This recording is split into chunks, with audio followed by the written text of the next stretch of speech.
जीवम जीवम दव्वम जिणवरवसहेर्जेडडे दिट्ठं देविन्दविन्दवन्दं वन्दे तं सर्वदा शिरसा। द्रव्य संग्रह जी ग्रंथ पूर्णता की ओर है। कुछ 4-5 गाथाएं रहती हैं। ऐसा कोई है जिसको अभी भी मंगलाचरण अच्छे से नहीं आता या जिसने याद नहीं किया? नीरज जी, आप बोल सकते हो मंगलाचरण? आप बोलते हो तो उतना सामने आता है, अपने आप से नहीं बोल पाती हूँ मैं। अच्छा, हाँ, आप बोलते हो तब तक साथ साथ बोल लेती हूँ, अपने आप अभी नहीं बोल पाती। ओके, तो आप है ना मंगलाचरण आपको आज ग्रुप पे फिर से भेज देंगे, है ना? तो उसको देख के याद करो और याद करके कल परसों में सुनाना, ठीक है? मेरे ख्याल से बाकी सब लोगों को, अपूर्व जी आपको तैयार है? मेरे को 4-5 लोगों से सुनना रहता है अभी। देखो किस किस का? अपूर्व जी, मीनल बहन जी, रंजना जी, संतोष भाभी जी। अभी तो ग्रुप में इतने लोग हैं, है ना? रोमी,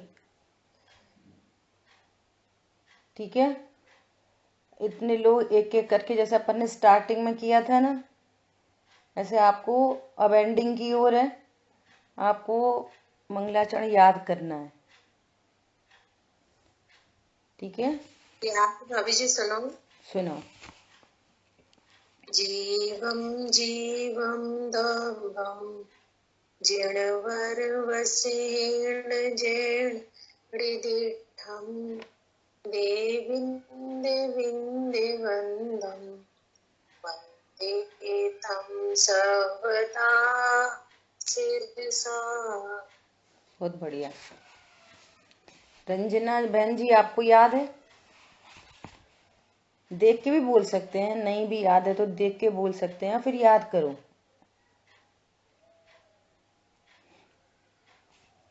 चलो ठीक है।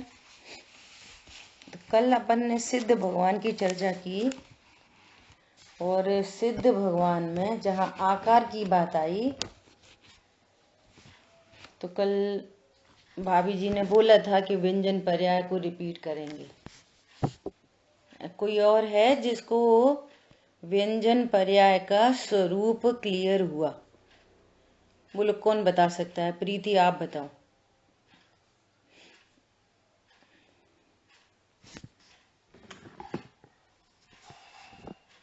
बोलिए।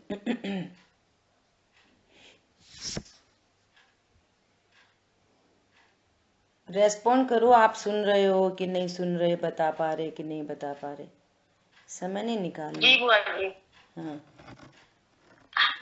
बता। आत्मा में ना अनेक गुण होते हैं, तो एक गुण होता है प्रदेशत्व गुण।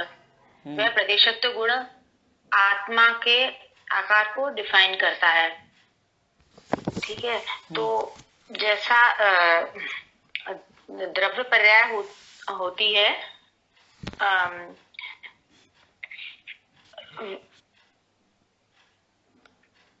मतलब उसके आकार को करता है, और जो साइज होता है, जो निरंतर बदलता है, जो बदलता, उसको व्यंजन पर्याय कहते हैं। और चलो मैं बोलती हूँ। स्टार्टिंग तो सही की थी। आत्मा में अनंत गुण है। अनंत गुणों में कुछ गुण सामान्य हैं और कुछ गुण विशेष हैं। सामान्य गुण किसे कहते हैं? जो सभी द्रव्यों में कॉमनली पाए जाते हैं। जैसे पुद्गल द्रव्य है तो पुद्गल में भी अस्तित्व वस्तुत्वादि गुण है, जीव में भी है, धर्म आकाश काल सभी में है ना? तो ऐसे ही एक प्रदेशत्व नाम का गुण है उन सामान्य गुणों में। तो प्रदेशत्व प्रत्येक गुण का अपना अपना कार्य है ना। जैसे ज्ञान गुण है तो ज्ञान गुण का कार्य है जानना। ऐसे ही प्रदेशत्व गुण का कार्य है वस्तु को आकार देना। जैसे अपन ये बोलें कि ये वस्तु है, तो वो कोई भी वस्तु है वो किसी न किसी शेप साइज में होती है, नहीं होती है। प्रत्येक वस्तु का अपना शेप साइज होता है। अपन ये कहें कि मोबाइल तो है, वो क्या आकार है? आकार कुछ नहीं है, तो उसके कुछ प्रदेश होंगे, तो उन प्रदेशों का कुछ ना कुछ आकार बनेगा, नहीं बनेगा? कुछ कोई भी विश्व की कोई वस्तु उठाओ, अब हमें आंखों से नहीं दिखाई देती, वो एक अलग बात है। जैसे ऑक्सीजन है, तो ऑक्सीजन का कोई ना कोई आकार है कि नहीं? अपन लोग केमिस्ट्री में पढ़ते थे बेंजीन, तो बेंजीन का ऐसा षटकोण जैसा ऐसा आकार डिफाइन करते थे, नहीं करते थे? ऐसा तो प्रत्येक वस्तु का ही कोई ना कोई आकार होता है। तो वो जितने प्रदेशी है ना, तो उन प्रदेशों का कोई ना कोई आकार बनता ही बनता है। तो ऐसे सामान्य गुण सभी द्रव्यों में होते हैं, और विशेष गुण वो अपने अपने द्रव्यों की क्वालिटी है। जैसे ज्ञान, श्रद्धा, चारित्र, ये विशेष गुण है। तो ये विशेष गुण जीव में पाए जाते हैं। स्पर्श, रस, गंध, वर्ण पुद्गल में पाए जाते हैं विशेष गुण। ये स्पर्श, रस, गंध, वर्ण जीव में नहीं पाए जाते, पुद्गल में ज्ञान, श्रद्धा नहीं पाए जाते। तो ये अपने अपने द्रव्य में रहने वाले विशेष गुण हैं, और सभी द्रव्यों में कॉमनली पाए जाने वाले सामान्य गुण हैं। और उन सामान्य गुणों में एक गुण है, उसका नाम है प्रदेशत्व गुण। और चूंकि सभी गुणों की पर्याय होती हैं, तो प्रदेशत्व गुण की भी पर्याय होती है ना? तो अन्य सभी गुणों की पर्याय को कॉमनली कहते हैं अर्थ पर्याय, और प्रदेशत्व गुण की पर्याय को कहते हैं व्यंजन पर्याय। एक अकेले प्रदेशत्व गुण की पर्याय का नाम व्यंजन पर्याय है, या द्रव्य पर्याय भी कहते हैं। बाकी सारे सामान्य विशेष गुणों की पर्याय का नाम अर्थ पर्याय है। एक तो ये क्लियर रखना। जानना अर्थ पर्याय है, श्रद्धा अर्थ पर्याय, मिठास अर्थ पर्याय, सफेदी अर्थ पर्याय, सुगंध, दुर्गंध अर्थ पर्याय है, और आकार वो व्यंजन पर्याय है। ठीक है। अब जैसे अर्थ पर्याय स्वभाव और विभाव रूप से दो प्रकार की हैं, ऐसे ही व्यंजन पर्याय भी दो प्रकार की है। विभाव अर्थ पर्याय, स्वभाव अर्थ पर्याय, विभाव व्यंजन पर्याय, स्वभाव व्यंजन पर्याय, ऐसा। ठीक है। तो जो विभाव व्यंजन पर्याय है, ये बदलती रहती है निरंतर। कभी चींटी आकार, हाथी आकार, मक्खी आकार, मनुष्य आकार, देव आकार, नारकी आकार, पुरुष आकार, है ना? ऐसा ये बदलती रहती है, और जब तक शरीर का संयोग है तब तक ये अदल बदल करती रहती है ना? जैसे मान लिया मनुष्य आकार है, तो मनुष्य आकार में भी बदल रही है। मान लिया किसी मनुष्य का लाइफ स्पैन है, मान लिया 50 साल, तो 50 साल तक वो एक ही व्यंजन पर्याय नहीं है, एक ही आकार। वहां पे भी कभी मोटा होता है, कभी पतला होता है, कभी फैलता है, कभी सिकुड़ता है, कभी लेटा है, कभी बैठा है ना? तो वो हर समय व्यंजन पर्याय बदल रही है। कभी उंगली हिला रहे, कभी मुंह हिल रहा, कभी, तो हर समय व्यंजन पर्याय आकार बदल रहा है। समझ में आई बात?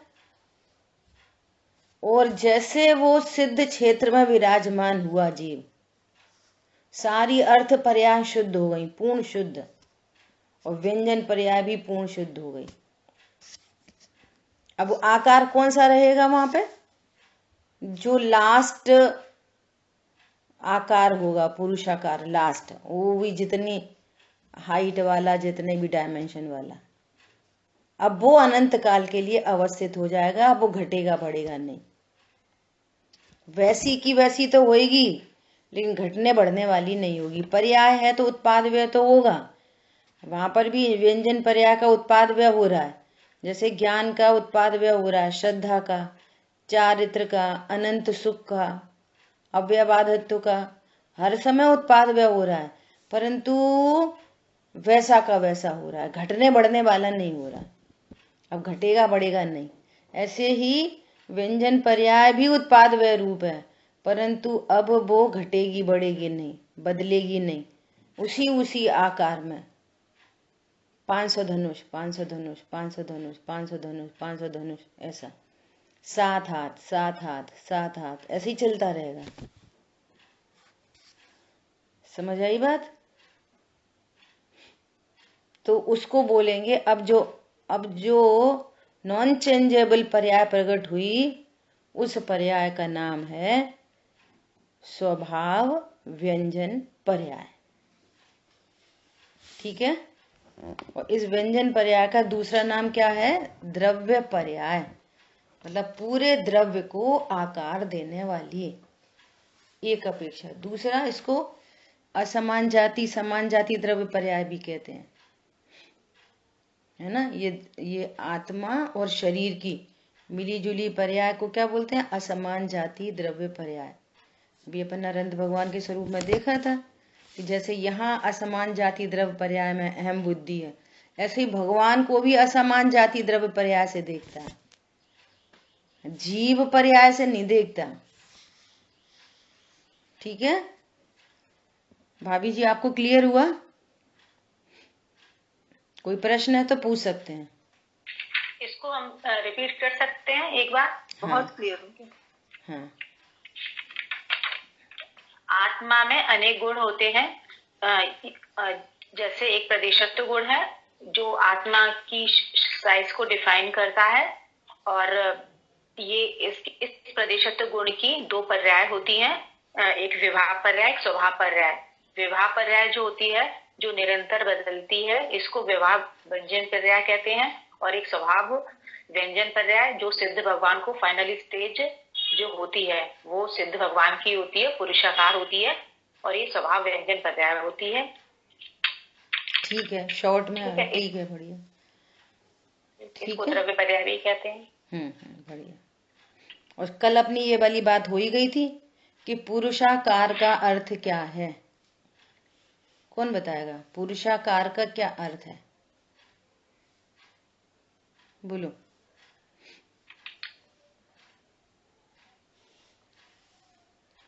सिद्ध भगवान पुरुषाकार होते हैं, क्यों?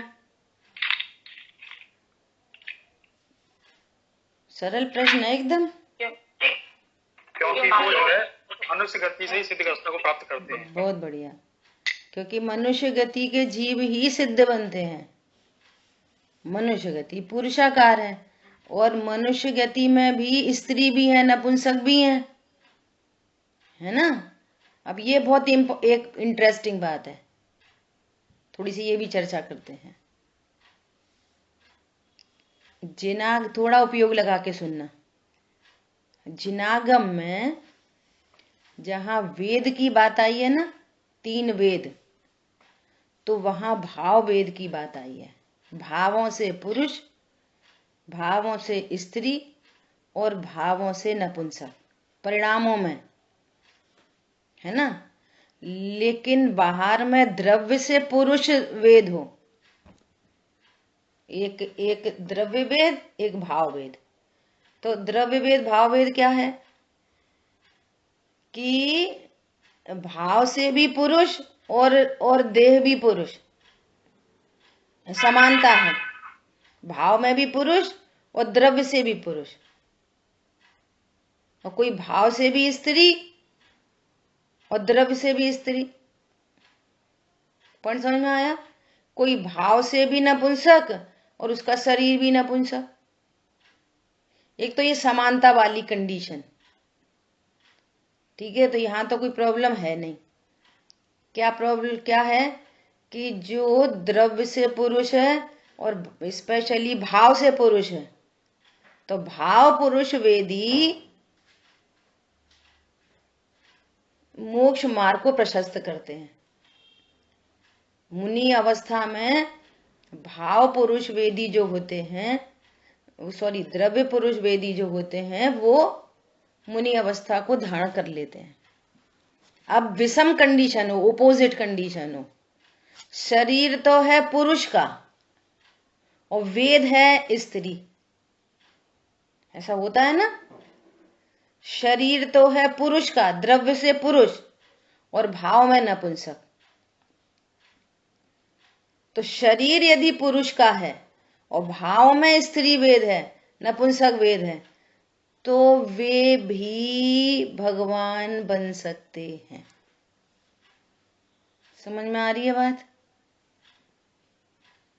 वे भी मुनि दशा अंगीकार कर सकते हैं, जो द्रव्य से पुरुष है और भाव में स्त्री वेदी है, द्रव्य से पुरुष है और भाव में नपुंसक वेदी है।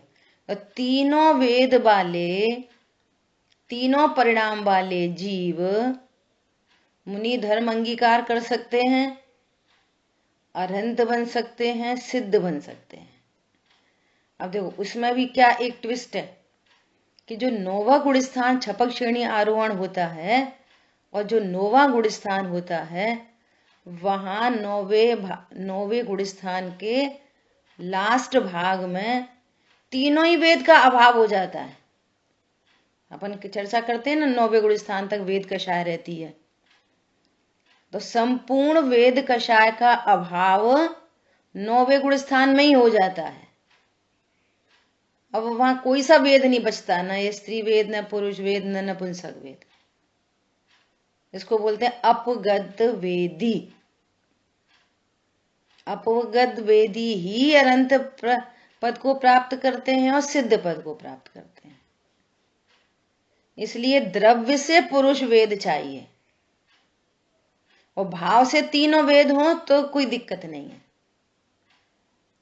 समझ में आया? भावों में कोई सा वेद हो चलेगा, लेकिन द्रव्य से पुरुष वेद होना चाहिए।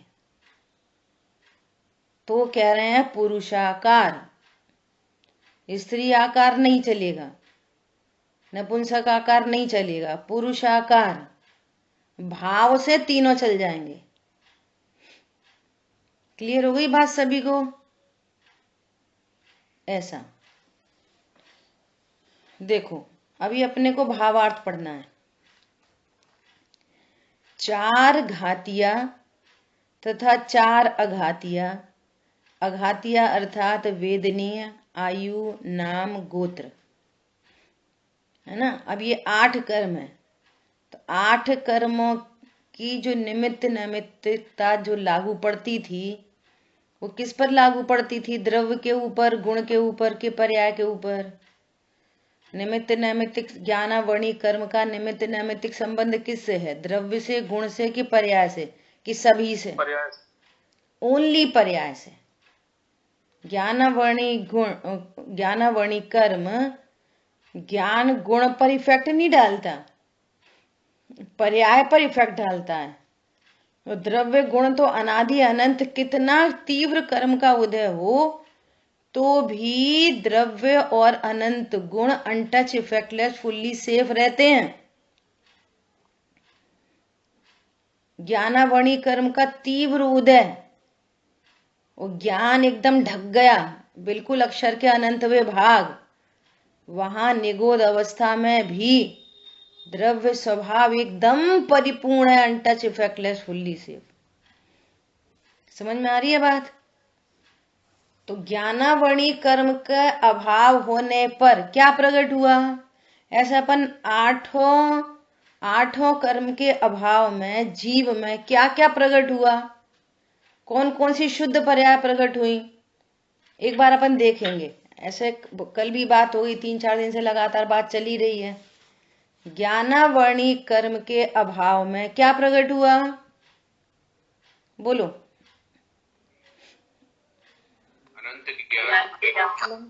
अनंत ज्ञान। दर्शनावर्णी कर्म के अभाव में अनंत दर्शन। अनंत दर्शन। अनंत दर्शन। अनंत दर्शन मतलब क्या होता है?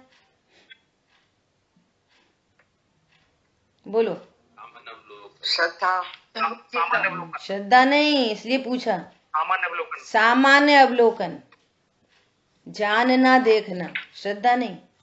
मोहिनी कर्म के अभाव में क्या प्रकट हुआ? बोलो।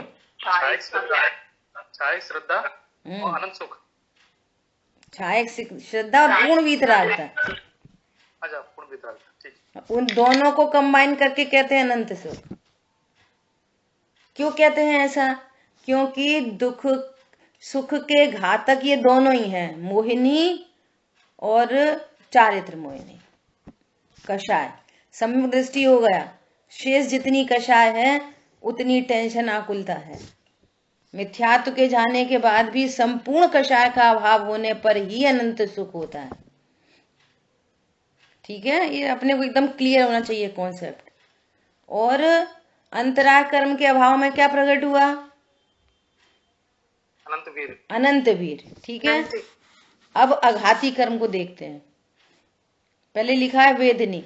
वेदनी कर्म के अभाव में क्या प्रकट हुआ? अव्याबादत्व। बहुत बढ़िया। और आयु कर्म के अभाव में अवगाहन। नाम कर्म के अभाव में सूक्ष्मत्व। सूक्ष्मत्व है ना।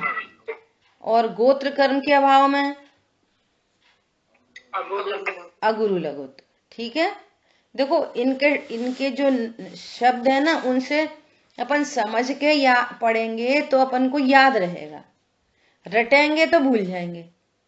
जैसे गोत्र है तो गोत्र कर्म में क्या होता है? उच्च गोत्र नीच गोत्र। तो अब सिद्ध भगवान को ऊंच नीच गोत्र की सारी बात खत्म हो गई, लागू ही नहीं पड़ती उनके ऊपर, है ना। तो अगुरु अलघु, न छोटा न बड़ा। गोत्र कर्म के उदय में छोटे बड़े का व्यवहार लग रहा था, और अब न छोटा न बड़ा, तो अगुरु अलघु। अगुरु लघुत्व गुण प्रकट हो गया, हमेशा के लिए याद कर लो। तो ये गोत्र कर्म के अभाव में होगा ये कार्यक्रम, है ना। अब नाम कर्म के अभाव में, नाम कर्म शरीर की रंग रूप डिजाइन बनती थी। अब हाथ पकड़ो तो आत्मा के प्रदेश भी पकड़ने में आ रहे हैं, तो इसको बोलते हैं स्थूलता, है ना। और अब शरीर ही नहीं रहा तो सूक्ष्मता प्रकट हो गई। अब आत्मा को छू नहीं सकते, ऐसे तो छूने में आ रही है, भले ही हमें महसूस नहीं हो रही कि ये आत्म प्रदेश भी पकड़े, पर पकड़े हैं। जल पे जो जिए तन मेला, आपने दूध को छुआ तो पानी भी छुआ है आपने। जिस पॉइंट पे दूध है उसी पॉइंट पे पानी है। जिस अपन कैसे समझते हैं कि जैसे ये शरीर की स्किन है, स्किन तो ये ऊपर अकेली शरीर की स्किन और अंदर कहीं पे आत्मा धरी है, ऐसा नहीं। इसको समझने के लिए अपन ऐसे समझ लो कि जैसे स्पंज होती ना, स्पंज को पानी में डाल दो, चारों तरफ से एब्जॉर्ब कर ली, अंदर बाहर ऊपर नीचे, 3 डायमेंशनल पूरा। ऐसा समझ लो स्पंज और पानी, ऐसे समझ लो आत्मा और शरीर। अब स्पंज को जहां से छुओगे तो पानी को भी छू रहे हो। तो नाम कर्म के कारण स्थूलता थी, लेकिन जैसे ही शरीर का अत्यांतिक क्षय हो गया तो अब सूक्ष्मत्व गुण प्रकट हुआ उनको, सिद्ध भगवान को। ऐसे समझ के याद करोगे ना नाम, तो आपको याद हो जाएंगे, फिर मिसमैच नहीं होगा। आयु कर्म के अभाव में क्या प्रकट हुआ? अवगाहनत्व, मतलब अब जिस आयु में थे उसमें अवगाहना थी, अब अवगाहनत्व प्रकट हो गया।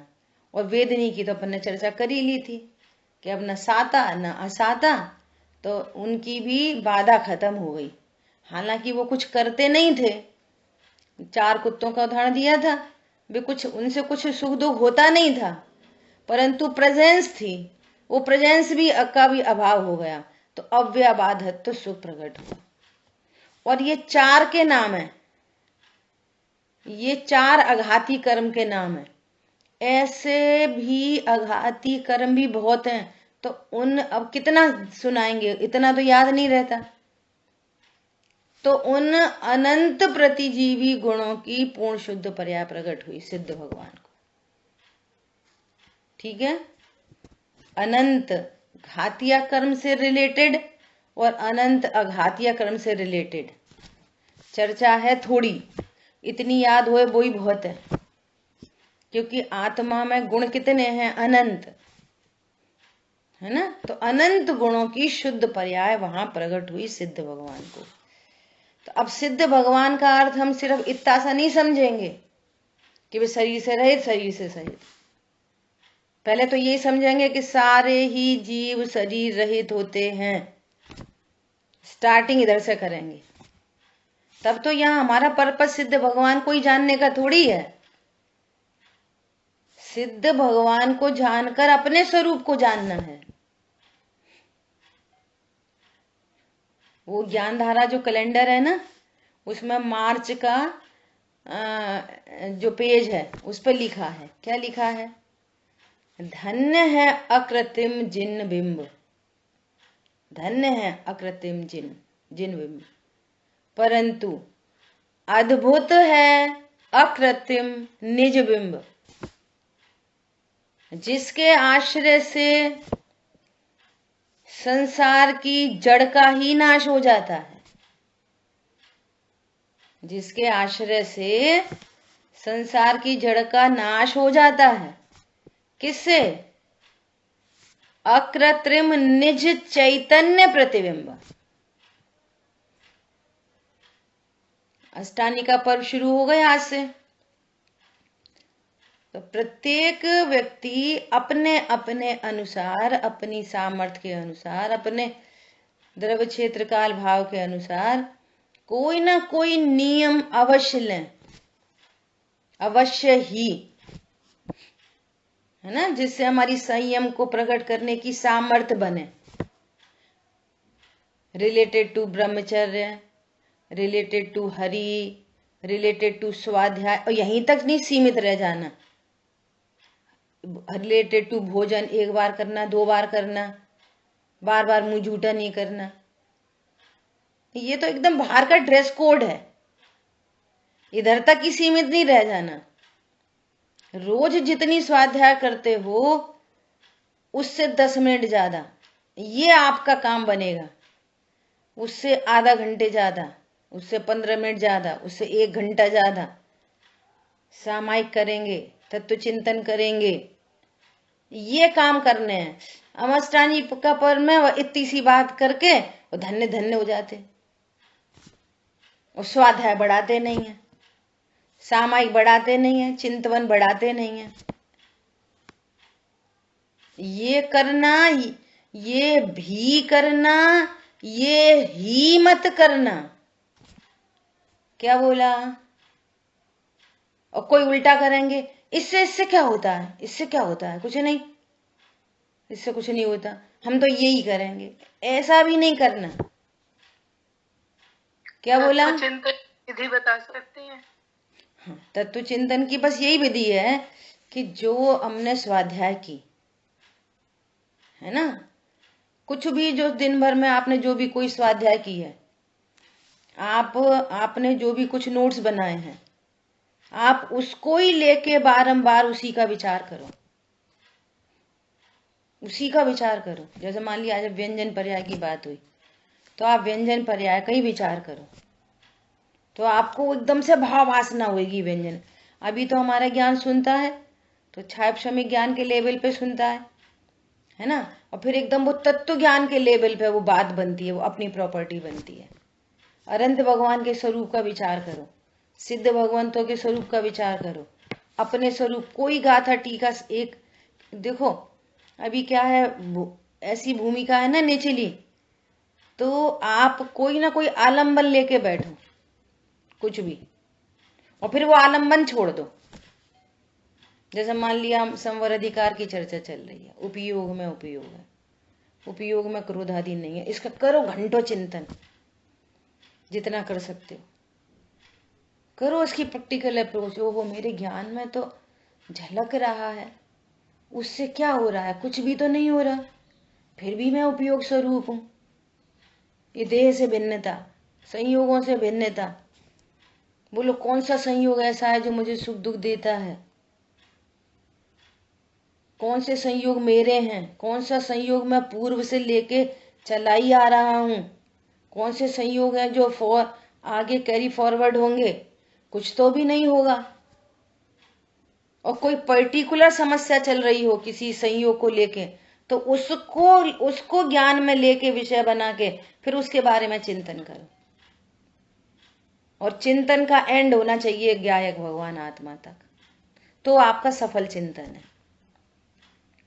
ओह मैं ज्ञान स्वरूप हूं, और कोई वहां पे कर्तृत्व, अब ऐसा कर लेंगे, अब ऐसा कर लेंगे, अपन तो ज्यादा नहीं बोलेंगे, अपन तो ठीक है, आगे से अपन तो उनकी वो जाने, ये तत्व चिंतन नहीं है, ये अतत्व चिंतन है,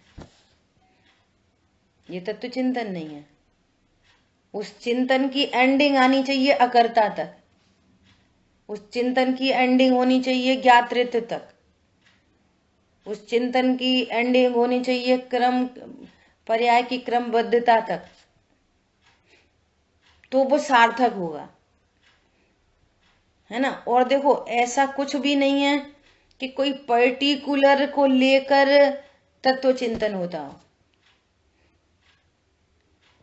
तो ये को आर्टिफिशियल भी नहीं है, एकदम नेचुरल है, सहज है।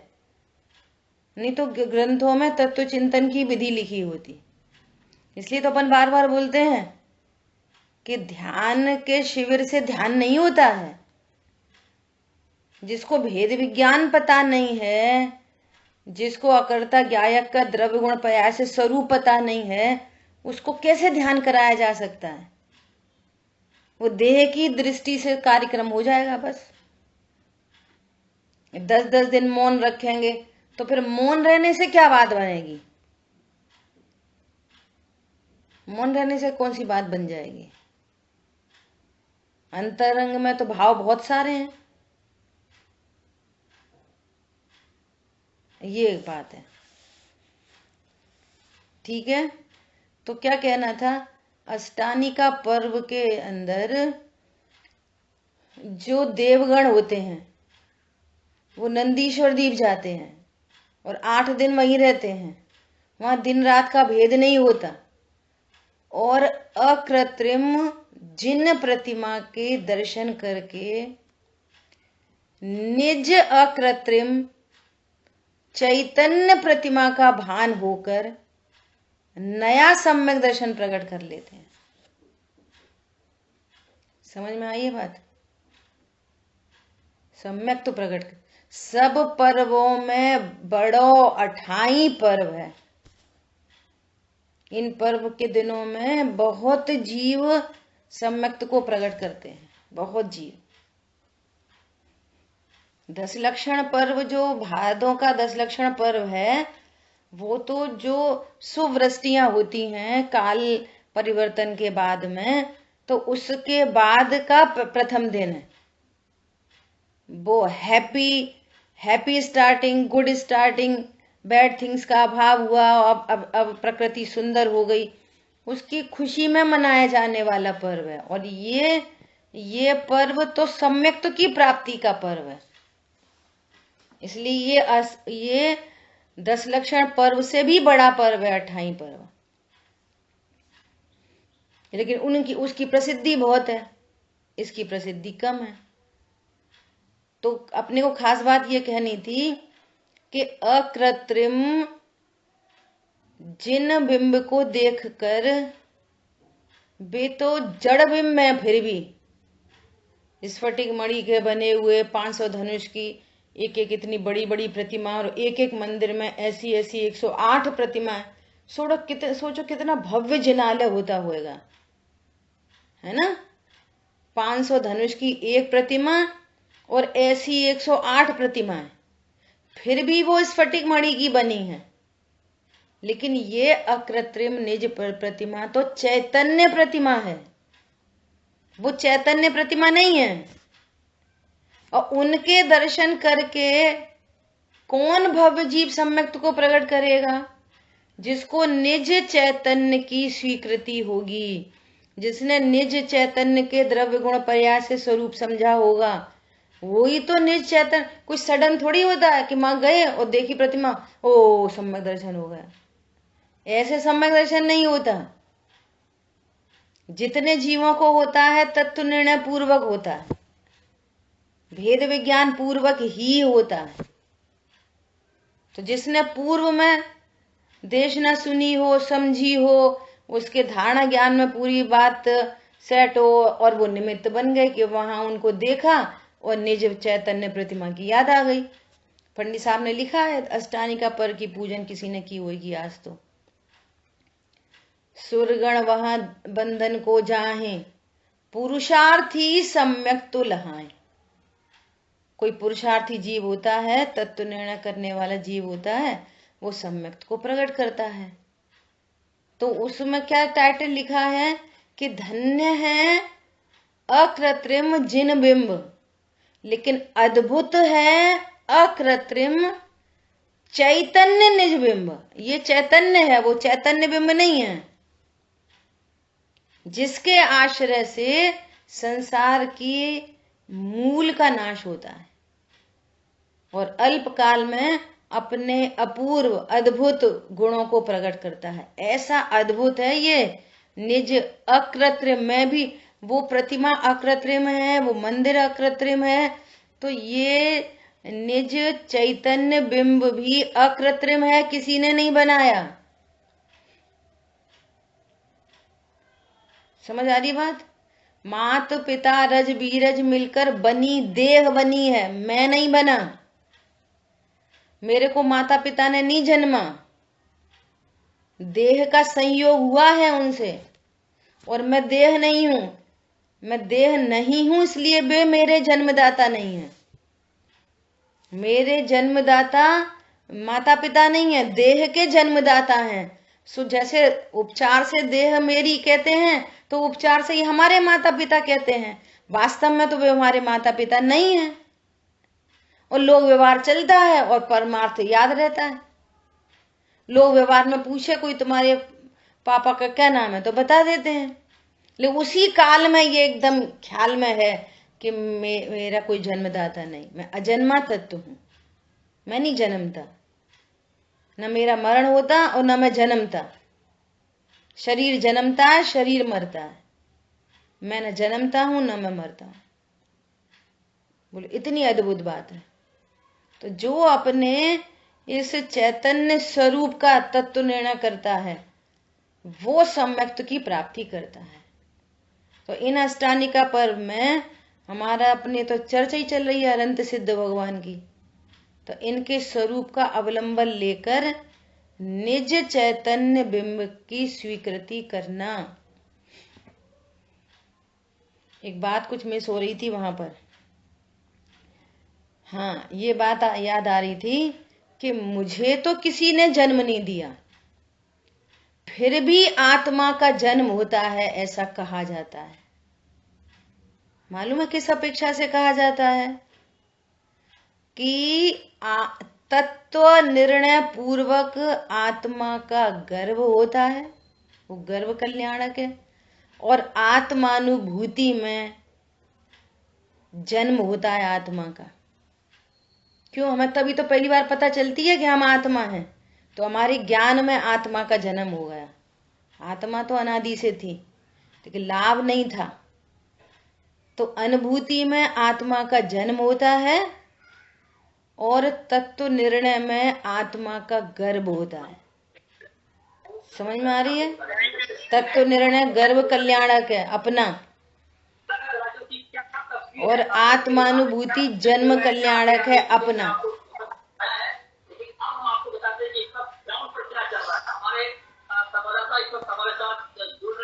समझ में आ रही है बात? तत्व निर्णय क्या है? गर्भ कल्याणक। इसलिए जिनसे हम तत्व ज्ञान सीखते हैं, ऐसे आचार्य परमेष्ठी से, कुंद कुंद आचार्य भगवान से, अमृतचंद आचार्य भगवान से, ज्ञानी धर्मात्मा से, तो उन गुरुओं को भी जन्मदाता कहते हैं। समझ आ रही बात? उपचार से, सब उपचार लग रहे हैं ये। गुरु से जन्म हुआ, ये भी उपचार। आपका ज्ञान स्वरूप के सन्मुख हुआ है मूल में, उसमें गुरु क्या कर देंगे? गुरु थोड़ी पर्याय को निकाल के द्रव्य के सन्मुख करेंगे। ऐसा बोलते हैं ना कि माँ थाली तो लगा देगी और बहुत करोगे तो मुंह में रख देगी, फिर निकलना तो तुम ही पड़ेगा। ऐसे ही गुरु पूरा द्रव्य गुण पर्याय से भोजन बना देंगे और तुम्हारे मुंह में रख देंगे, फिर उसका चिंतन, उसका स्वरूप का भाव आसन वो तो खुद ही करना होता है। इसलिए आत्मा का गुरु आत्मा ही है। ये इसको स्यादवाद कहते हैं। किसी अपेक्षा से कुछ कथन कहा जा रहा है। देखो, एक 4 लाइन की कविता याद आ रही है। 9 माह गर्भ में रखकर माँ ने मुझको पाला था। 9 माह गर्भ में रखकर माँ ने मुझको पाला था,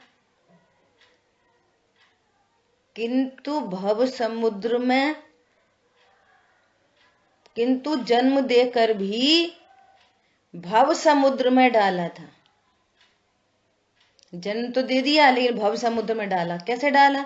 देखो, तुम बेटा लड़का हो, तुम लड़की हो, तुम्हारा पहला बर्थडे है, तुम्हारा 10वां बर्थडे है, तुम्हारा जन्म हुआ है। अब ये तो सिखा नहीं रहे कि तुम अविनाशी हो, तुम जन्मे हो, तुम मर जाओगे, ऐसा खाओ, ऐसा नहीं खाओ, वगैरह वगैरह। अब पाठशाला से क्या होता है?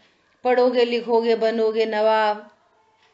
जन्म देकर भी भव समुद्र में डाला था, किंतु कोई भली होनार से। फिर गर्भस्थ किया गुरुवर ने धर्म कोख में है डाला। धर्म कोख में गुरु पालते हैं, धर्म कोख में है पाला। कैसे उनके गुण गाऊं मैं, सब कुछ ही तो दे डाला। कैसे इन आचार्य भगवान की, ज्ञानी धर्मात्माओं की, कैसे आप उनके उपकार को चुकाओगे? ऐसे चुकाएंगे कि जैसा उन्होंने स्वरूप बताया है, ऐसे हम अपने अकृत्रिम निज बिंब की स्वीकृति करें, निर्णय करें, अपना गर्भ कल्याणक मनाएं, अपना जन्म कल्याणक मनाएं। तो वो सार्थकता होगी किन की? गुरुओं की, है ना। समय अपना हुआ है, शेष चर्चा अपन आगे करेंगे। जिन वाणी के ज्ञान से सूझे लोकालोक, सो वाणी मस्तक नमो सदा देत हूँ। बोलिए द्वाशांग मई जिनवाणी माता की जय।